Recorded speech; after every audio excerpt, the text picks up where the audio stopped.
بسم اللہ الرحمن الرحیم۔ سبھی دوستوں کو میری طرف سے السلام علیکم۔ سرکار بغداد حضور غوث پاک رحمت اللہ تعالیٰ علیہ فرماتے ہیں کہ جب میں علم دین حاصل کرنے کے لیے جیلان سے بغداد قافلے کے ہمراہ روانہ ہوا اور جب ہمدان سے آگے پہنچے تو 60 ڈاکو قافلے پر ٹوٹ پڑے اور سارا قافلہ لوٹ لیا، لیکن کسی نے مجھ سے طرز نہ کیا۔ ایک ڈاکو میرے پاس آ کر پوچھنے لگا، اے لڑکے، تمہارے پاس بھی کچھ ہے؟ میں نے جواب میں کہا، جی ہاں۔ ڈاکو نے کہا، کیا ہے؟ میں نے کہا 40 دینار۔ اس نے پوچھا، کہاں ہیں؟ میں نے کہا، گدڑی کے نیچے۔ ڈاکو اس راست گوئی کو مذاق تصور کرتا ہوا چلا گیا۔ اس کے بعد دوسرا ڈاکو آیا اور اس نے بھی اسی طرح کے سوالات کیے اور میں نے یہی جوابات اس کو بھی دیے اور وہ بھی اسی طرح مذاق سمجھتے ہوئے چلتا بنا۔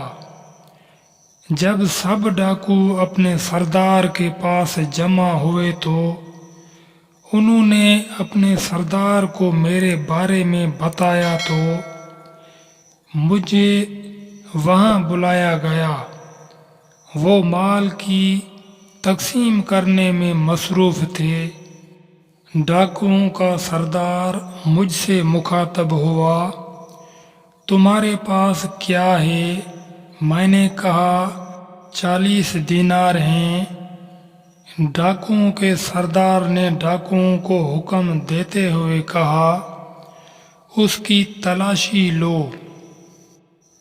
تلاشی لینے پر جب سچائی کا اظہار ہوا تو اس نے تعجب سے سوال کیا کہ تمہیں سچ بولنے پر کس چیز نے آمادہ کیا؟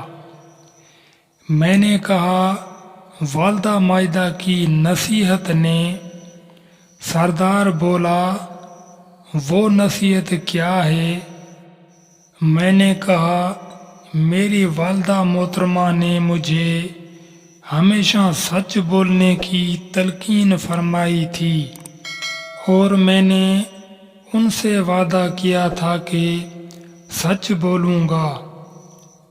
تو ڈاکوؤں کا سردار رو کر کہنے لگا، یہ بچہ اپنی ماں سے کیے ہوئے وعدہ سے منحرف نہیں ہوا اور میں نے ساری عمر اپنے رب عز و جل سے کیے ہوئے وعدہ کے خلاف گزار دی۔